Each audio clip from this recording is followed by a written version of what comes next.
你有没有经历过买回来的多肉越养越绿、越养越瘦的情况呢？你知道这是为什么吗？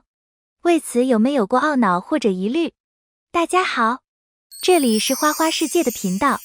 在平时养护中，我们如果遇到多肉烂根、化水、徒长以及找不到养护方法的，还请关注我的频道，相信这里有你想要的答案。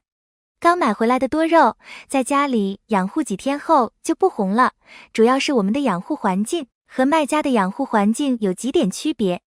一、变绿的原因。一、光照不一样。我们买来的多肉几乎都是大棚养殖的，而在大棚里多肉植物基本都能享受到全日照，可以从早晒到晚，自然肉肉的颜色也差不到哪里去。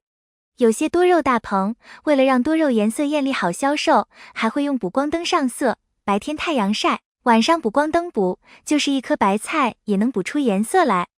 而我们养多肉大多都是在家里养，楼层好点光照时间长，楼层不好一天能晒3-4个小时都不错了，自然也就没法保留像全日照那样晒来的颜色。何况很多家里还没有室外阳台，又隔了层玻璃，不要说变绿，不徒长就已经是万幸。但这种环境也不是没有办法，想补足光照的话，可以用补光灯。另外还有花友问，我家里有天台或者院子，给了多肉全日照，为什么它还是变绿了？那是因为温差不够，大棚可以控制温差，家里没有大棚很难控制温差，所以效果虽然比一般的好，但也没有大棚控制的好。二、浇水方法不一样。想让多肉植物颜色艳丽，肯定需要控水。商家种植有丰富的经验，知道什么时候该浇水，什么时候不浇水，也知道每次浇水应该浇多少，也会根据不同的品种来决定浇水的时机以及浇水量。而我们新买了多肉，喜爱的不行，生怕会旱涝可到，总是有事没事就去浇点水，来表达自己的喜爱。殊不知有一种可叫你觉得多肉渴，和有一种饿叫做外婆觉得你饿是一个道理。过多的浇水，轻则徒长，重则化水黑腐死亡。所以如果你浇水多了，导致变绿了，我应该恭喜你才对，至少比浇死幸运了很多。切记，多肉的胖和颜色都是控出来的，它一般也不会渴，或者说渴一点会更美，所以不要乱浇水。三、处于浮盆期。一些肉友买回来的多肉需要换盆，之中有些是因为多肉本身并没有带花盆，有些则是因为不喜欢原来的花盆，要换上自己喜欢的花盆。那么这个过程中势必会需要配土。可以这样说，大棚里的配土一定是最适合多肉出状态的土，而我们的土大部分都满足不了这个要求。还有花盆也重要，比如陶盆更容易透气透水，但容易干，像万象盆适合玉露这样根细长一点的多肉，如果这些不懂，胡乱配盆也是势必会影响多肉的状态。最后换盆后，多肉会迎来浮盆期，顺利浮盆后的多肉就像是一次重生，所以你要重新养护才能出状态。比如刚长出来的叶心的部分一定是绿绿的，这是浮盆的表现。所以花花建议，如果不是网络上买来的没带盆土的多肉，需要修根上盆外。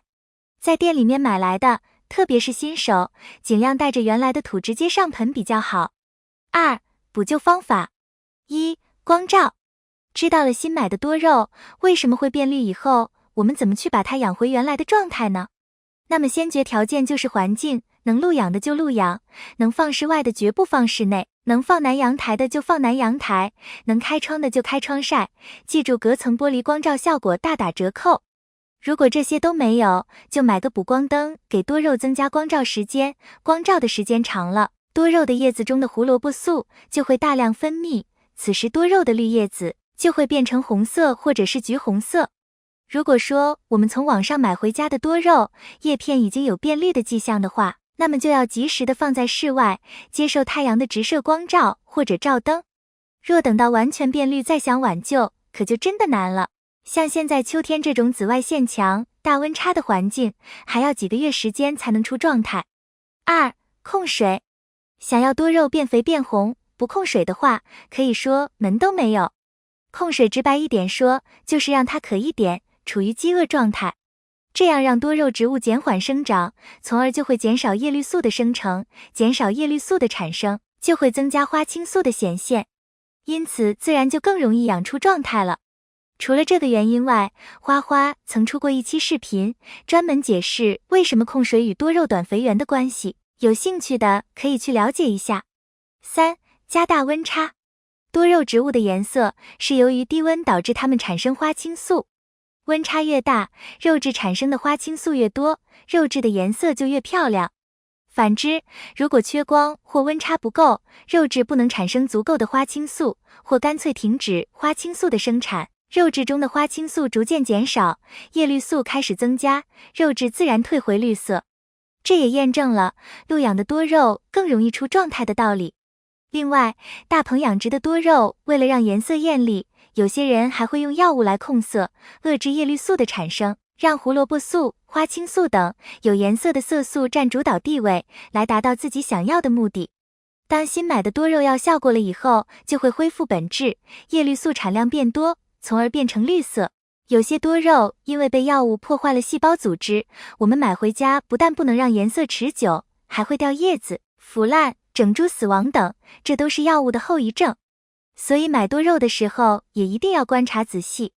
总结，多肉买回来就变绿，主要是环境改变了，我们没办法复制绝美状态下的环境。不过只要多多学习养护知识，相信你慢慢也会找到自己的控养方法。以上就是今天要分享的内容，你的多肉买回来变绿了吗？欢迎在评论区留言。花花制作视频不容易，喜欢的话请点赞，并多多帮花花转发。感谢你的观看，感谢粉丝一直以来的喜欢和支持，我们下期见。